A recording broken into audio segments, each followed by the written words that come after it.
Bonjour tout le monde. Avez-vous l'impression parfois que vous avez énormément de sacs réutilisables à la maison et qu'ils se multiplient peut-être, puis vous ne savez pas d'où ça vient, mais vous en avez beaucoup? Bon, c'est parce que nous avons beaucoup moins de sacs plastiques dans les magasins, qui est super pour l'environnement, mais ça nous donne une chose de plus à gérer dans la maison. Et donc, il y a les particularités avec des sacs, des choses qu'on peut étudier pour apprendre comment gérer cette collection. Mais à la fois, il y a les choses semblables avec toute collection que on peut analyser les caractéristiques pour nous aider à prendre des décisions si on veut réduire la grandeur de notre collection. Donc, on va discuter les sacs aujourd'hui. Je m'appelle Alison Loche, je me présente, organisatrice professionnelle agréée à Montréal. Et si vous avez remarqué que mon français n'est pas tout à fait parfait, c'est parce que je suis anglophone et je travaille mon français. J'espère que ce sera adéquat pour notre discussion aujourd'hui. Donc, on saute à l'action. J'ai 8 points à discuter avec vous. Première chose, j'ai découvert avec des années que c'est très utile de rouler les sacs en tissu et les attacher avec un élastique. Ça prend beaucoup moins de place. C'est plus facile à gérer, soit dans la maison, dans la voiture, etc. Donc, première astuce pour les rendre plus petites. Deuxième chose, les tissus ne sont pas tous égaux. Donc, si vous regardez ces deux emballages ici, vous voyez, il y a quand même une grande différence entre les deux grandeurs. Celui-ci, c'est juste un sac ordinaire pour faire l'épicerie. Si je vous montre, vous voyez, juste un sac. Celui-ci, si je l'ouvre, en fait, c'est deux sacs. Et la raison pour laquelle c'est tellement plus petit, c'est parce que le tissu est tellement plus mince. Celui-ci, c'est du coton épais. Ça, c'est du coton très mince. Et donc, l'emballage, beaucoup plus petit. Et même ici, j'ai même deux sacs pour le prix d'un, pour la grandeur d'un. Donc, ça, c'est très intéressant si on veut faire un choix de tissu. Troisième point, oui, les poignées sont de différentes longueurs. Si on regarde celui-ci, vous voyez la grandeur des poignées comparée à celui-ci, beaucoup plus courte. Pourquoi est-ce que je vous parle de ça? C'est parce que moi, j'ai 5 pieds 4. Si je prends celui-là et je marche avec, ça traîne à terre, puis ça me tape sur les nerfs. Si j'étais plus petite, ça me dérangerait encore plus. Donc, la longueur des poignées, c'est quelque chose à prendre en considération. Encore, je vous répète que la raison pour cet exercice, c'est parce que mettons que j'ai une collection trop grande, trop importante de sacs en tissu à la maison, puis je veux réduire la collection. Donc, j'ai intérêt à comprendre les différentes caractéristiques des sacs pour être capable d'évaluer ceux que je veux garder qui sont plus importants pour moi et balancer ceux que je l'aime moins. Donc, c'est pour ça l'exercice. Numéro 4, les esthétiques. Donc, si on regarde deux sacs semblables en termes de tissu et grandeur, il y a quand même une grande différence esthétiquement en termes de couleur et de motifs. Et on peut avoir une grande préférence pour celui-ci ou celui-là. C'est une bonne chose de savoir les différences et savoir notre préférence pour choisir le sac qu'on préfère. Ça, c'est pour la couleur. Pour le tissu, le toucher, le côté tactile est différent entre un sac et un autre. Vous voyez, celui-là, c'est plastique, ça fait un bruit que j'aime pas. Celui-là, c'est très doux, j'aime beaucoup le toucher. Donc, ça, c'est une autre caractéristique. Et une troisième caractéristique, c'est des publicités. Nous avons plein de sacs avec des publicités sur le côté des magasins. Il y a des gens que ça les dérange absolument pas de traîner le nom d'une compagnie sur un sac ou sur des vêtements. Ça, c'est tout à fait correct. Il y a des gens qui veulent absolument pas avoir une marque de commerce sur leur corps ou sur leur sac. C'est tout à fait correct aussi. Ou il y a des gens qui aiment ça, avoir la marque de commerce parce que ça montre à qui les ressemble, les valeurs partagées, etc. Donc, ça, c'est tout à fait correct aussi. C'est simplement de souligner que ça fait une différence. Donc, si vous connaissez qu'est-ce que c'est votre préférence, ça va vous aider à faire votre choix de vos propres sacs. Ensuite, numéro 5, comment est-ce qu'on les emploie? Donc, pour les gens qui vivent, mettons, en appartement comme moi, j'aurais voulu vous montrer mon sac à dos, mais le chat est en train de dormir dessus. Donc, grand sac à dos avec une attache sur les hanches.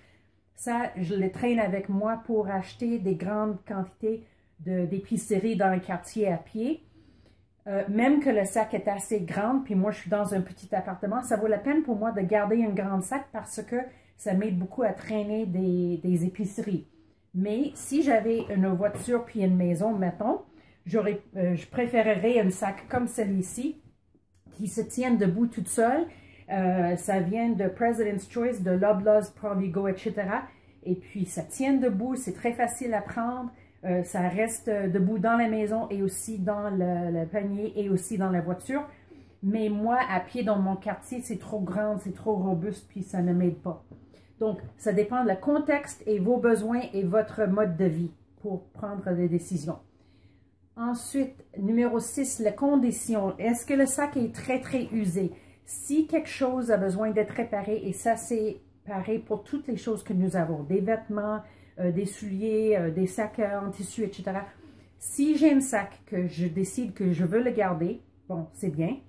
Mais si ça a besoin d'une réparation, il ne faut pas le remettre dans le contenant avec mes autres sacs parce que ça ne va jamais être réparé comme ça.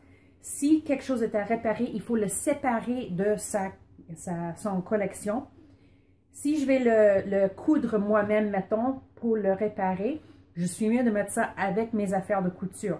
Si je dois apporter ça, mettons, à le nettoyeur à sec parce qu'il fait des réparations, je vais mettre ça à côté de ma porte principale de notre maison pour m'encourager à le prendre quand je quitte la maison. Il ne faut pas les remettre dans la collection, ça va être caché. Même chose pour les vêtements, les souliers, il ne faut jamais les cacher dans un placard quand ils ont besoin d'être réparés. Numéro 7, la prochaine vie pour les sacs. Mettons que je ne veux plus ce sac. Mettons que je ne le veux plus. Qu'est-ce que je peux faire avec? Bon, la plupart des gens, ils vont juste dire soit je balance à la poubelle, qui est vraiment dommage, ou bien je vais le donner à une œuvre de charité. Mais j'ai une autre suggestion pour vous. Moi, je les garde, c'est les sacs que je ne veux plus, je les garde près de ma porte et je garde toujours une en permanence ouverte et prête à remplir avec des choses que je veux donner à une œuvre de charité. Je sais une chemise, mettons, puis je décide, non, la couleur, en fin de compte, ça ne me plaît pas. Je vais le mettre tout de suite dans le sac qui est près de la porte. Ah, cette livre, j'ai terminé cette livre, je n'ai plus besoin de garder ça à la maison, je vais le donner à quelqu'un d'autre, tout de suite dans le sac à ma porte. Et quand le sac est plein, je vais le transporter à une œuvre de charité. Donc, comme ça, non seulement on réemploie le sac, ça nous donne un sac pour le transport pour aller à l'œuvre de charité, mais en plus, on va laisser le sac avec l'œuvre de charité, puis ils vont le vendre. Donc, c'est win-win-win. Finalement, nos habitudes. Si je prends mon sac préféré, puis je vais le rerouler, parce que c'est une habitude ça vaut la peine de reprendre l'habitude. Je vais le plier comme ça, vertical, en ligne avec des poignées à l'intérieur. Je roule mon deuxième sac. Vous voyez, c'est très simple, ça prend juste quelques secondes. Bon, pourquoi est-ce que je fais ça? C'est parce que si mes sacs préférés, que j'ai déjà identifiés avec toutes les caractéristiques qu'on vient de discuter, mes sacs préférés, quand ils sont roulés comme ça, j'ai beaucoup plus de tendance à les mettre dans mon sac et les traîner avec moi. Ça veut dire que je vais les avoir avec moi quand je suis dans le magasin. Quand j'achète quelque chose, je n'ai pas besoin d'acheter un sac de plastique qu'est-ce que je vais faire avec la maison, de un. De deux, je ne vais pas être obligée de réacheter un autre sac pour $1 dans un magasin parce que j'ai oublié mes sacs. Troisièmement, c'est bon pour l'environnement. Quatrième, j'aime mes sacs. Je préfère mes sacs sur les autres. Donc, ça me donne un plaisir d'employer mes propres sacs. Rouler, refuser. Oh, une autre chose. Si quelqu'un veut me donner quelque chose, mettons que quelqu'un vient chez moi puis il m'apporte quelque chose, tout de suite, je vais vider le sac puis je vais redonner le sac à la personne parce que je ne veux pas accumuler de plus en plus de sacs chez moi. Je veux réduire la quantité. Donc, j'essaie de les arrêter à la porte si vous voulez. Et finalement, quelles sont vos questions? Quels sont vos commentaires? Avez-vous des trucs avec des sacs que je n'ai pas nommés, que vous voulez partager avec nous? Ce sera vraiment le fun. Ah, le soleil, c'est magnifique. Deuxième chose, est-ce que vous avez des questions que je n'ai pas discutées, que vous aimeriez avoir des réponses? Si je n'ai pas des réponses moi-même, je vais essayer de les trouver pour vous. Avez-vous des commentaires autres sur d'autres choses? Le sujet, tout le sujet de gestion de biens à la maison, les choses que nous apportons à la maison, quand nous employons la maison, comment est-ce qu'on les emploie, comment est-ce qu'on les gère, etc.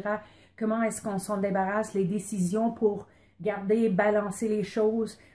À quoi ça sert nos biens dans la vie à part de l'utilité, etc. Toutes ces questions me passionnent énormément. Et j'aimerais bien avoir une discussion avec vous si vous êtes intéressé. Donc, gênez-vous pas pour me contacter, soit sur la page YouTube, soit sur la page Facebook, soit par courriel privé si vous désirez. Ça va vraiment me faire plaisir d'avoir une discussion avec vous et de partager vos bonnes idées et vos questions aussi avec les autres parce que c'est partagé, hein? On partage un avec l'autre. Et puis, merci beaucoup et à la prochaine. Bonne journée.